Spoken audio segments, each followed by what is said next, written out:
All right, let's find out what she has to say. And people, by the way, y'all get mad at me for pausing it. I mean, I can't let the whole video play or else I'm stealing it. I gotta pause it every now and then. So what I'll do, I'll pause it less, but I need to make it, I need to transform it. So I know some of you guys get mad at me for pausing it, but because I have to transform the video, So stop getting mad at Father Alex or else I'm closing the channel. All right, let's continue. If you guys want to work with me one-on-one, go to myattraction.org. Let's start. What do they have that I don't? And it can be maddening. Basically, this bargaining person. Right here. When we develop feelings for someone and those feelings are not reciprocated, it can be tempting to ask, why not me? And then when that person goes on to develop feelings for someone else, we might wonder, why did they fall in love with that person instead? What do they have that I don't? And it can be maddening. Basically, Yeah. this bargaining stage of grief in which we try to rack our brains to figure out maybe if I had done this or if I know you guys hate me, but listen, man, I've been there. I remember that girl that was lesbian, but she was giving dudes a try. Jesus Christ, thinking about it now, I sound pathetic. And I got offended that she didn't like me, but then I realized, Alexis, eh, she wasn't into people. Like she was the type of person that couldn't commit. So I'm like, why did you blame yourself all of these years when in reality they just weren't avoiding? And for so many years, I just felt bad about myself. I was like, "Oh, I'm not worthy." When in reality, Alexis, you're going after people who are incapable of loving. Why are you blaming yourself for that? And you know how often we do that because when you're young, you're not aware that some people are just can only do lukewarm relationships. That when things get intimate, they gotta push you away, and it's not personal. Only as you age, you start to see those patterns in people. only I had been more like this, maybe then they would have fallen in love with me. But the truth is, there are a lot of layers to why people fall in love with each other, and some of them run much deeper than you might realize. In a lot of these cases, it has little to do with who you are as a person and much more to do with that other person's psychological complexes. So let's talk about it. What are the hidden reasons why people fall in love? And why should you try to not take it too personally if they didn't fall in love with you and maybe fell in love with someone else instead? Before I get into those, jot down in the comments why you fell in love with your partner if you have one. I falling in love because I like them because I don't know why. Well, I fell in love because they were nice to me. There you go. They were nice to me and I got to know them over time. You like So that we can see which of these layers it hits on. Without further ado, let's get started.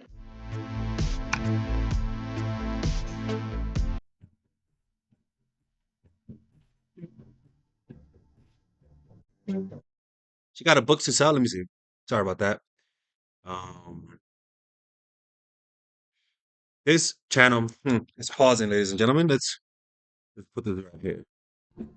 There you go. So these are the books that she has. So she got The Curse of the Vein, An Early Morning Romanian Town, The Personal Growth Journal, 75 Templates to Thrive, Season Daily. Yeah, go check her out. You see her links. She got books on Amazon. These are So the there books that are she got. different layers to why people fall in love. So I'll start with the more, let's say, superficial ones, and then we'll get deeper and deeper into the more psychologically interesting ones. The most superficial level is that people want to be with partners who hold socially desirable traits. So in most cultures, that means beauty. There's something called the halo effect, which is when somebody is more beautiful, they're also perceived as having other socially desirable traits as well, like intelligence. Intelligence is another one. There's also a halo effect for intelligence. Agreeableness tends to be something that people cite wanting in an ideal partner. So things like kindness, being a nice person, being fun to be around. Humor is another one. If you're interested in learning more about what traits tend to be valued in current society, I did make a video a couple years ago on what is the ideal partner according to research, so I'll pop that up here if you're interested. But that's really the most superficial layer. We want to be Yeah, with pop it someone who up. holds socially desirable traits. A little deeper. People want to be with partners who hold egosyntonic traits and values. Egosyntonic means that a trait is the way that you want to be, consistent with the ideal self. For example, it is egosyntonic for me that I am a hardworking person because I want to be a hardworking person. But it is an ego dystonic trait that I tend to be a little bit neurotic because I don't want to be that way. Oftentimes, people want to be with someone who is like them. So if somebody is very outgoing, they also want a partner who's very outgoing. We Hmm. tend to want people who are a similar attractiveness level to us. We tend to want Yeah. people who are a similar socioeconomic status. The problem is that sometimes people are delusional. Like sometimes people's delusion about who they are will keep them alone forever. They think they're more attractive than they are, more intelligent than they are, more successful than they are, and so they'll go for partners are, and I don't want to say this, but that are above their league. Like they don't, their taste art is not calibrated to who they are. You know, like I'll get a lot of guys in my coaching program where these dudes are 300-pound gorillas, man, bro, like obese in their parents' basement, and they want to date her.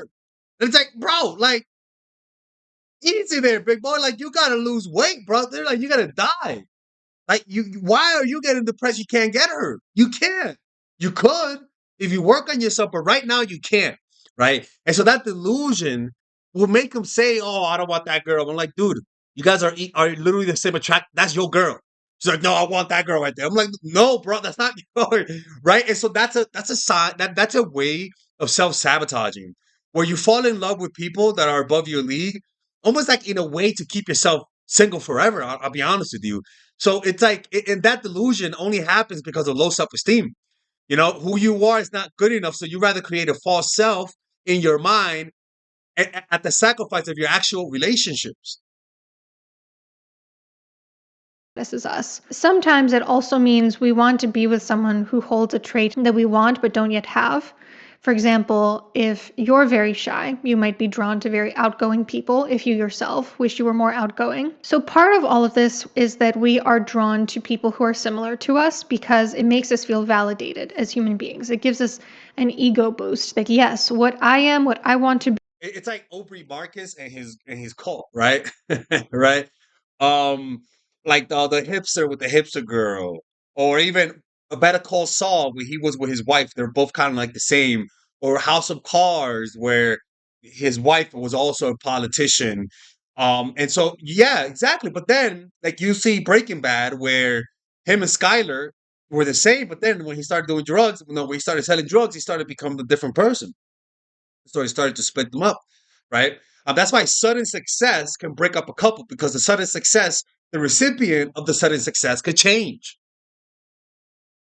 They could change, right? Or even when if a partner is overweight and the other partner is in shape, is overweight, but then one partner gets in shape, that could ruin the relationship, right? Because you start to level up, and we're attracted to those on our level.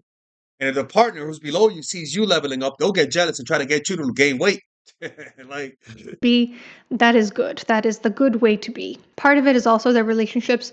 let's go Part back. of all of this is that we are drawn to people who are similar to us because it makes us feel validated as human beings. It gives us an ego boost that, yes, what I am, what I want Nothing to wrong with be, an ego boost, that right? is good. That is It's the okay. good way to It's be. okay. Part of it is also their relationships tend to be easier and more compatible when people are similar to us or share our values. For example, someone who doesn't care at all about advancing their career is probably going to experience a lot of conflict and a lot of friction in a relationship with somebody who does value career advancement. Let's go a little deeper though.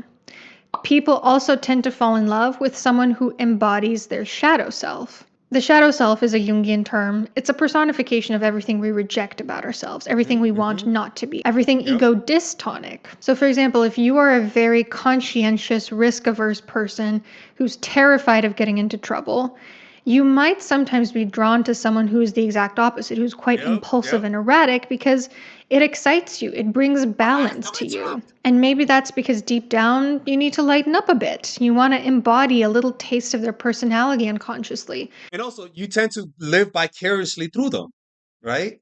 Like, you can't do it yourself, so then you'll date someone who could do it. That's why girls who date gangsters or criminals, fuck all you guys. I don't want no girl who dates criminals. I don't want you. You're too violent, secretly. you know, like so. It's kind of like like you are attracted to your dark side. If you're someone who's really introverted or even passive, you'll get attracted to someone who's hyper assertive to the point that is violent. Like it's almost like to make up for your lack of assertiveness, you date someone who has an average amount plus what you lack. And so, in order to stop being attracted to that type of person, you develop that within you. A perfect example is art. I'm a painter. When I first started doing art, I was attracted to artists who were better than me. Now I'm pretty good, to myself. And now I don't follow those artists no more because I think I've surpassed them. I don't know, right? But you see how that works. Now I don't admire you no more because I could do that. So it's the same thing. To stop being attracted to those dark sides in you, you got to develop that dark side. Stop being afraid of that shadow, unless it's it's an evil shadow. So in order to balance out your personality. The psyche craves balance. This is behind the saying that opposites attract. We are always trying to individuate and trying to achieve integration between the polarity of who we are and who we are not. So sometimes that means we are drawn to things that we actually, on the surface, hate about ourselves. Deeper. hmm People hmm tend to fall in love with those who remind them of someone difficult from their past or yep, someone they have unfinished business with. There's good this shit, man. concept in psychology called a repetition compulsion, which is when you try to repeat the same relational pattern over and over with different people, new people in your life, to have sort of like a corrective experience for the initial trauma. Oftentimes, these repetition compulsions come from childhood, from a parent, because that is the very first relationship you ever had was with your parents. And it was during a time when you were highly malleable and it hmm shaped you into the person you are today. So, for example, if as a child you were treated quite harshly by your parents, maybe you developed a crush on the meanest boy ever who called you names, who was so awful to you, because you unconsciously wanted to fix that relationship with your parents by getting it right this time with your crush. But it might not necessarily be from childhood or from dealing with your parents either. It I was could gonna be say something this. completely different. Like Yep. you keep being drawn to men with icy blue eyes because your very first crush had icy blue eyes and he broke your heart. And now every time you see icy blue eyes, it reminds you of that heartbreak and you try to get it right this time. Good shit. I was gonna interrupt her and say that. Good shit, psychologist, Dr. Anna. You're the shit, Dr. Anna. Good shit. Yo, she is the good version of Father Alex. Like, Father Alex is not his wife. No. No, no, no. No, no, she knows what she's talking about. We're gonna be because people are like, oh my god, Father Alex turned this channel to a dark channel. Speaking of strippers, fucking pimps and fucking hitman, he's desperate. Yeah, I am desperate, okay? But this shit, what she's saying is 100% true. All right, we're gonna go to a quick little commercial break just to pay the bills. All right, guys, we're going to have a brief intermission so that I can tell you guys about our new bundle that we're doing where you guys can purchase all of my courses and get it at a discount. So this bundle is pretty much the bundle where you could just buy all of my courses. You could buy Nice Guy, which is a training course on how to come across more assertive, how to come across more confident, how to not give off nice guy vibes. You guys can get access to Dark Game, which is my full dating course on how to meet women in different scenarios, how to attract women, how to make sure you don't come across as creepy, and essentially how to act like a man and not act like a doofus, to be quite honest with you. And you get all of these bonuses, which is the bonuses of Dark Game, the bonuses of Practical Mastery, which is about how to master a skill, Social Mastery, which is how to master your social life, and the Laws of Human Nature, which is a book club videos that I had dissecting Robert Greene's book.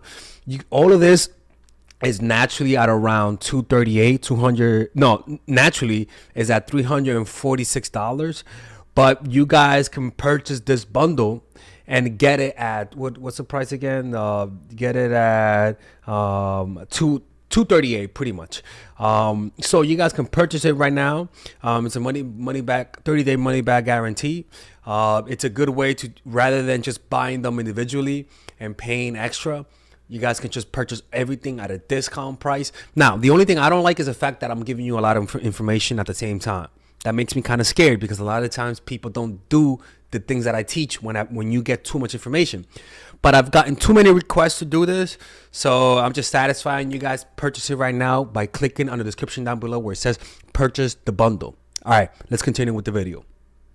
Shit, man. And also one of these deep By the way,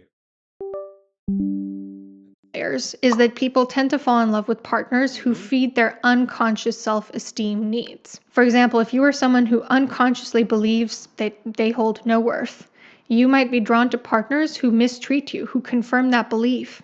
If you are someone who unconsciously believes that you have a lot to offer the world, you might be drawn to partners who treat you well. If you're someone who's very grandiose, who has this need to be idealized, you might be drawn to partners who treat you like a god. If you're someone who was neglected a lot as a child, you might be drawn to partners who lose their minds if you're not around, who have like this desperate need for you to be present. So you can see how sometimes, you see, if you're attracted to toxic partners, it's not the fault of the partners. It's just that you haven't healed. You stop being attracted to those traits in them when you develop it yourself. If you're attracted to men who or girls, like for me, for example, like I was always attracted to the girl who I mean my subscribers are like, yeah, I bet what you gonna say? Y'all always trying to psychoanalyze me. It's getting old, people. I've always been attracted to women who are like have a masculine edge to them, right? Well, guess what? I wasn't raised with a dad, right? And so you sort of, when you don't develop that masculine in you, you become attracted to that in them, right? And then all of a sudden, you develop that in you, and you don't develop that through fucking lifting weights. You develop that through actually, like, I don't know, like just I've been working on myself, right? I've been working, and have noticed as I've become happier. Seriously, like I'm really happy. My attraction to certain women have completely changed. Like now I see that some of the shit that I was into was fucking toxic. No fucking shit, we've been telling you the whole time. Shut the fuck up. I'm sorry, I look crazy. If Anna's watching this, she's gonna say, oh, he crazy. Can be kind of clingy. So do you see how there are the more surface level reasons that people fall in love, and then there are deeper and deeper and deeper ones that most people are not even aware they have when they fall in love with someone. I'm about to go into some examples to really illustrate why people fall in love with each other. I'm about to go into some examples to really illustrate why people fall in love with each other that I think will make this really, really clear for you guys. But before I do, a word from today's sponsor, Water Drop. One thing that my husband does to express his love for me is to refill my water. You heard that, follower Alex? Okay. Especially now that I am very heavily pregnant, it is very difficult to get up off the couch or the bed, and so it really means a lot when he refills it for me. But I've had some doubts about the water filter that we've been using for years because I kept hearing from experts that it doesn't fully filter out all the toxins that are a concern in water. I highly recommend giving Water Drop a try. It's also a great day to show your love this Mother's Day with a gift that keeps yourself and just the whole family healthy. So check out the link in my description box to grab up to 30% off. Now back to some examples about why people fall in love with each other. Let me run through some examples to really elucidate what this looks like in practice. Example 1. Mylène is drop dead gorgeous, sweet, and smart. She falls in love with Alex. But Alex rejects Mylène. He's much more drawn to another woman, Camilla. Camilla is not a very kind person. She can be moody and harsh in the way that she speaks to people. Oh, She's hell also no, I'm not. Camilla, she's a nice girl. She's a nice girl. Don't say that. Oh, hell no. not, socially speaking, considered as beautiful as Mylène. So Mylène lies awake at night, wondering what's so wrong with her that Alex would prefer Camilla over her. What Mylène doesn't know is that Camilla holds certain traits that make her a very magnetic partner to Alex. For starters, Camilla is a badass, independent career woman, which Alex values a lot more than sweetness. He admires go-getters since he's one himself. He doesn't care about people being sweet. Wait, what the fuck? Hey, Anna, Anna. That much. Also, Camilla sometimes acts in ways that are similar to Alex's mom. Alex's mom was a very difficult, narcissistic woman.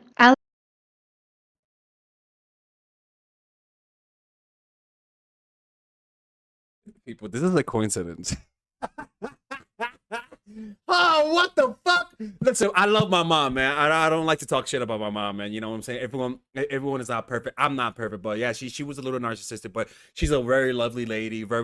She can't help herself. She's a great person. Okay, if you guys ever know her or put her on camera, if I put her on camera, you'll be like, oh, she is sweet. She's a great person. In fact, a lot of my good traits come from her.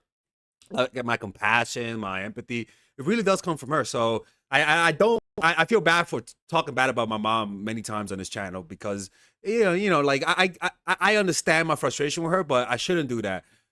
But what the fuck? She's fucking saying true shit, man. Like that's like yo. Alex never felt like he could get her approval, and although Camilla doesn't have a narcissistic woman, Alex never felt like he could get her approval, and although Camilla doesn't have a full-blown personality disorder herself, when she acts difficult to please, it triggers Alex's compulsive need to prove himself to her. He becomes addicted to her approval. Plus, Camilla even looks a little bit like his mom, which all in all makes Camilla Bro, like it is fucking true. I always say that a lot of, like, for example, a lot of my exes look like my mom. And it's not that I like my mom, people. It's just like my mom, she's like a stereotypically good-looking woman. You know what I'm saying? Like if you trying to find who she looks like. Do you know what's that lady? The Mexican looking shit, I forgot her name, but she's like she looks Spaniard, pretty much, like from Spain, like the dark look, dark hair, light skin. Like she's a really attractive woman, and yeah, like I most of my exes look like that. Like if you squint, they look like that. So it's kind of crazy that she's saying that. a much more appealing love interest to Alex than Mylène was. It's not that Mylène did anything wrong or that she's not good enough. It's simply that she doesn't have the particular constellation of traits that makes her magnetic to Alex. Example 2. Oh, Alex, stop clapping like you're the Joker. My fault. Carlos falls head over heels for Laura as soon as he meets her. Laura is from Latin America just as check their papers. We might need to call ICE on Laura. he is. They share certain unspoken values and life experiences. In addition, Carlos is smitten with how gentle and sweet Laura is. He himself is quite gentle and sweet as a person, so he really admires how kindly she speaks to service staff when they're out together. Years into their relationship, however, it becomes apparent that there were also other more unconscious forces at play in Carlos's attraction to her. You see, Carlos is a person who struggles to stand up for himself, whereas Laura has always been forced to fend for herself. She grew up in a foster home situation that wasn't the best, had a lot of complex trauma that resulted in her, although she's a sweet person, being pretty good at standing up for herself. So when Carlos starts to have issues with his boss at work and starts to really be mistreated, Laura begins modeling a very protective type of energy over him, and it makes Carlos realize that he didn't deserve the way he was being treated by his boss. So he starts to embody some of that protective energy too, and starts to stand up for himself. She's kind of bringing balance to his personality. When they first fell in love, Carlos had no idea that this was under the surface, that Laura represented an aspect of his shadow self while at the same time embodying certain values that he holds dear. But unconsciously, his soul recognized that she was what he needed for the process of individuation, and he was drawn to her like a magnet. And lastly, example 3.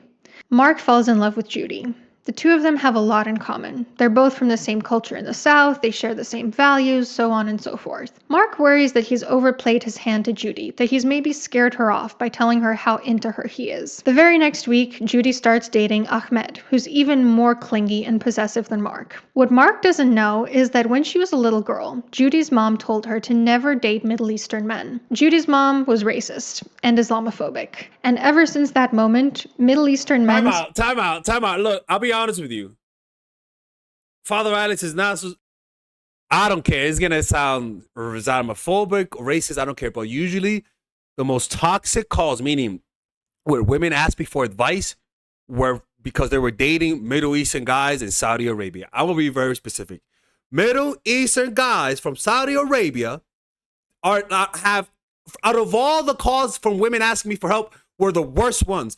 For the simple fact that the woman cannot divorce the guy, just like that.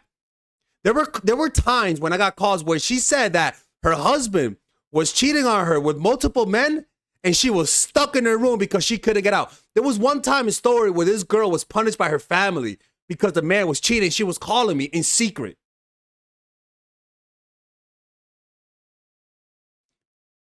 Multiple times from the same country, same religion, same type of guy. Saudi Arabian Muslim guys. And I'm going to be very specific. It's only in that area. I don't know what the fuck is in that water. Because every time I get a call from another guy, if he's a Muslim and he lives in fucking England, it's no big deal. It's no big deal. Well, they'll still cheat a lot. That's every guy, right? But there's something about that area that I tell women, hey, look, man, don't do it. There's just been too many horror stories that come from that place that I know it's not politically correct. I don't give a fuck. Like it is what it is. That's my experience. I've gotten those calls multiple times.